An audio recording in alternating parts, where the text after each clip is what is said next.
Well, let's bring in our political panel, Republican strategist and Vice President of Government Affairs at the American Conservative Coalition, Quill Robinson, and former New York State Senator David Carlucci. Thank you both for joining us. Really appreciate your time. Thanks, Jackie. Great to be here. So, Quill, I want to start with you. I was telling my co-anchor Griff last hour, the White House, keeps underscoring how transparent they've been with the president's COVID diagnosis, but they're not letting reporters question the president's doctor. Not to be suggesting that the president's not doing as well as they say, but they've been rolling out these officials to paint the doctor's official letters in a more favorable light. And it's probably not even necessary since COVID is so mild these days, but it does feed into critics who start to question, why would the White House be so afraid of the president's doctor taking some questions? What questions don't they want him to get? Your thoughts?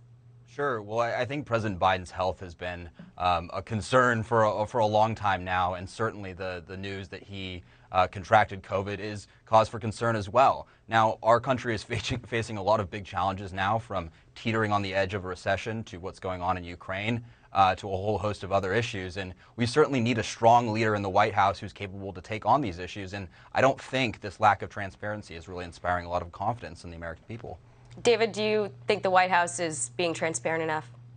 Look, we could speculate about Joe Biden's vitality and health until the cows come home. But the reality is that that's really not our business. We need to make sure that we're electing a president that we think can do the job and not have some physical fitness tests before they stand for office. In many countries around the world, you have to be at least 50 years old to be able to stand to run, be chosen to be president. And so I think we have to be very careful here about how much intrusion we have into an individual's life. And the president shouldn't be different here. If they can do the job, that's up to the voters to decide, and not to be probing into their medical data on a day-to-day basis. I think people might argue that, he's a leader of the free world and he's got a virus that's killed, millions. We should probably know, how he's doing down to his blood oxygen levels. Well, I think they've been giving us information. I don't think we need to know much more than that. I think if this was someone that might be younger, we might be asking different questions. But as we've seen, if you're vaccinated, as they've said, you're going to be able to do very well with COVID. Of course, these symptoms can be problematic. But I think we're getting the information that we need. But to be overly speculative of this, I think could lead us down a sad road. All right. I want to move on to the economy, gas prices, inflation. The White House wants credit for gas prices having come down over the last month or so, and that's great, but it could be temporary. The strategic reserve sales are coming to an end. Some economists say that the very things the White House is trying to do, put a price cap on Russian oil and tax oil companies, could even make things worse. Quill, your thoughts? Sure. Well, the White House is right to point out that gas prices have come down a little bit, but gas prices above $4 a gallon are nothing to celebrate. On the one, and we were hearing just a couple of months ago that Vladimir Putin was responsible for the increases in gas prices and the energy crisis that we're facing. And now the White House is taking credit for decreasing the gas prices. So I don't know what gives there. At this moment, the Biden administration needs to be maximizing energy production, needs to be increasing the availability and the ease in terms of producing energy in the United States. And that is not what they are doing. And so I think they do their responsibility for the ongoing crisis when it comes to energy prices, which are really driving inflation. David, the White House has been trying to project this image that they are trying to increase domestic oil production through existing, leases and permits, and telling oil companies that they've got to, stop profiteering.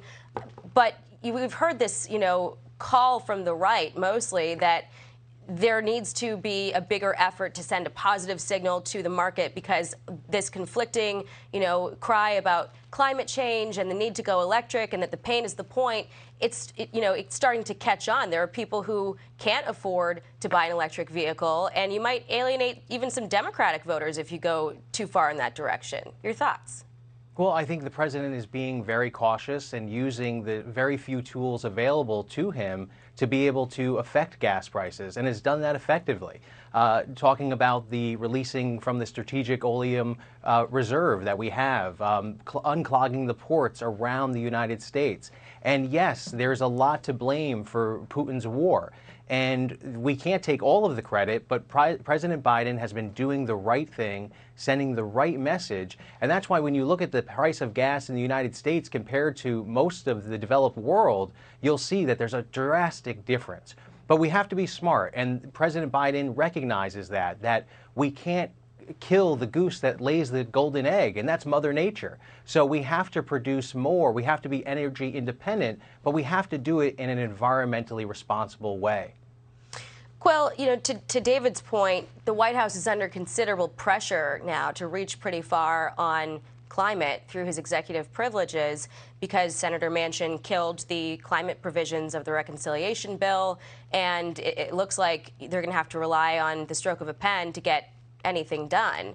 But it's a tough time to be making those kinds of executive orders when you've got gas prices where they are, inflation where they are, and there's concern that these EOs could be used as a legal basis to block oil and gas drilling or other projects. Sure. Well, I think we need to be clear about the durability of these executive orders. As we've seen from the Trump administration, those things can be easily reversed. And so if President Biden wants to implement durable climate policy, he needs to work with Congress. And if Chuck Schumer was serious about passing durable climate policy, he should go to Senator Joe Manchin and ask him what he would pass. Look, the Biden administration has a mandate to do three things right now: make American energy secure, lower energy prices, and reduce greenhouse gas emissions to address climate change. He can do those things, but the only way to do that is to work with Republicans in Congress, expand nuclear energy, streamline regulations, plant more trees, focus on these bipartisan policies that will actually do all those three things. But the fact is he is failing on all three fronts right now. Yeah. He can change that if he wants to. David, just with 30 seconds left, I want to give you a chance to respond because, the White House says that Biden doesn't negotiate with Manchin, but to Quill's point, these executive orders will be tied up with legal challenges almost as soon as they come out. Should the White House start talking to Manchin and Republicans? Well, look, the president said all options are on the table, and that's why the president has had to be creative, because he's had to circumvent Congress because not one single Republican has stepped to the plate to support President Biden's climate plan. So it's a two-way street. And with that absence of any Republicans coming forward to work with President Biden, he's had to be creative. He's put forth these executive orders that will make a big difference to create more cooling centers around the country, make for more energy efficiency to reduce the cost of energy for so many communities and residents, as well as increase wind energy like we've never seen before. So we're going to be expanding it along the Atlantic and in the Gulf of Mexico. And this is something that President Biden has done through this executive order. But you're right, he's got to be creative. He's got to think outside the box because he's being stonewalled by Congress, and much to do with not getting any support across the aisle from Republicans. All right, well, we've run out of time, gentlemen. David Carlucci and Quill Robinson, always a pleasure to speak with you. Thanks for coming on. Thank you. Great to be here. Thank you. Subscribe to the Fox News YouTube channel to catch our nightly opens, stories that are changing the world and changing your life. From Tucker Carlson tonight.